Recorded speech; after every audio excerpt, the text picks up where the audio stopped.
बॉम्बे में रहने वाला 25 इयर्स का लड़का सुरेश, जो अभी अभी इन्वेस्टिंग सीखा है। महीने के लास्ट में जो भी पैसा बचता है उसे सेव करता है और अपने सेविंग को अच्छे कंपनी में इन्वेस्ट करता है। जिस कंपनी में सुरेश ने पैसा इन्वेस्ट किया था वो कंपनी बहुत ही अच्छी ग्रोथ दिखा रही थी। ये कंपनियां इतनी अच्छी ग्रोथ दिखा रही थी कि इन कंपनियों के मालिक वर्ल्ड के तीसरे रिचेस्ट पर्सन में शामिल हो गए थे। सुरेश का पैसा प्रॉफिट बनाकर दे रहा था, सब कुछ अच्छा चल रहा था। जिस कंपनी में सुरेश ने पैसा इन्वेस्ट किया था उसके इन्वेस्टर पैसा छाप रहे थे। कंपनी का स्टॉक स्काई रॉकेट बन गया था। इन्वेस्टर को लग रहा था कि अब तो मेरी निकल पड़ी, बट सडनली कुछ ऐसा होता है जो सब इन्वेस्टर का होश उड़ा देता है। रिपब्लिक डे 26 जनवरी से 2 दिन पहले 24 जनवरी 2023 को एक रिपोर्ट पब्लिश होती है अगेंस्ट टू अडानी ग्रुप, जिसमें ये कहा जाता है कि अडानी ग्रुप जो दिख रहा है वो असल में है नहीं। इस रिपोर्ट के जरिए ये बदनाम लगाया जाता है कि अडानी ग्रुप की कंपनियों में stock manipulation and accounting fraud हो रहा है। Stock manipulation and accounting fraud से ही अडानी स्टॉक के प्राइस एक्सपेक्टेशन से ज्यादा तेजी दिखा रहे हैं। ये खबर आग की तरह पूरे इंडिया में फैल गई और अडानी ग्रुप के इन्वेस्टर के दिल पे ऐसा पत्थर लगा जिसकी चोट बहुत दिनों तक नहीं गई। If you don't subscribe my channel, so show some love and please subscribe my channel and press the bell icon.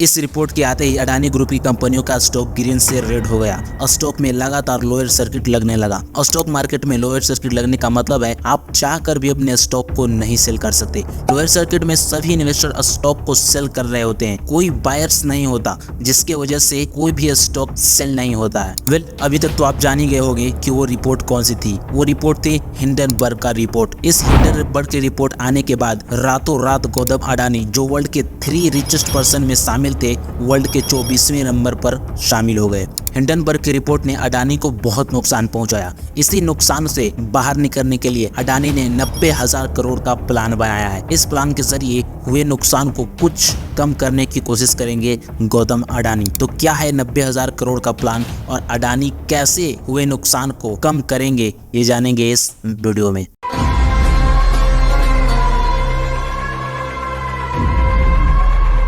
Adani group का प्लान है कि आने वाले 2 से 3 साल में 90,000 करोड़ का रेवेन्यू जनरेट करेंगे अपने बिजनेस से। इस प्लान में अडानी ने कहा है कि अपने एग्जिस्टिंग बिजनेस को एक्सपैंड करेंगे और न्यू सेक्टर में एंट्री करेंगे। इस प्लान में इनका main focus energy and infrastructure पर रहेगा। तो बात करते हैं एनर्जी सेक्टर की। अडानी एक मेजर प्लेयर है एनर्जी सेक्टर के अंदर। अडानी ग्रुप का अडानी ग्रीन कंपनी इंडिया की सबसे बड़ी कंपनी है। अडानी ग्रीन का थर्मल पावर प्लांट्स इंडिया की 3% एनर्जी प्रोड्यूस करती है एंड इसका रिन्यूएबल एनर्जी इंडिया की रिन्यूएबल एनर्जी का 2% होल्ड करती है। अडानी एनर्जी कोल माइनिंग के अंदर भी एक बहुत मेजर प्लेयर है। अडानी और इंडिया गवर्नमेंट का प्लान है कि 2030 तक इंडिया के 50% एनर्जी रिन्यूएबल एनर्जी सोर्स से आएगी। अडानी का मेन फोकस सोलर एनर्जी और वाइंड पावर में हैवी इन्वेस्टमेंट करके उसे और बड़े लेवल पर करना है। सेकंड नंबर पे बात करते हैं इंफ्रास्ट्रक्चर की। Adani has a strong presence in port operations, railways, airports and other infrastructure project. Adani India के अंदर 3 पोर्ट्स टर्मिनल को ओन करती है। Adani also significant presence in railway sector which network of over 300 kilometre of private railway lines. Adani India में 6 airport को own और operate करती है। रिसेंटली ही अडानी ने 4 एयरपोर्ट को एक्वायर भी किया है। India is one of the fastest growing economy in the world and जिसकी वजह से ट्रेड एंड एक्सपोर्ट पोटेंशियल बहुत ज्यादा हाई है। अडानी अपने पोर्ट के पास मल्टी मॉडल लॉजिस्टिक पार्क बनाने वाला है जो सामान को इकट्ठा करने और सेफ रखने का काम करेगी। ये पार्क भारत के भीतरी इलाकों को बंदरगाहों से जोड़ने में हेल्प करेगी। इंडिया की ज्यादातर पोर्ट अडानी के पास है जिसकी वजह से अडानी को काफी ज्यादा प्रॉफिट होने वाली है। अडानी के 90,000 करोड़ के इस एबिटडा को अचीव करने में अडानी पोर्ट बिजनेस एक सिग्निफिकेंट रोल प्ले करेगा।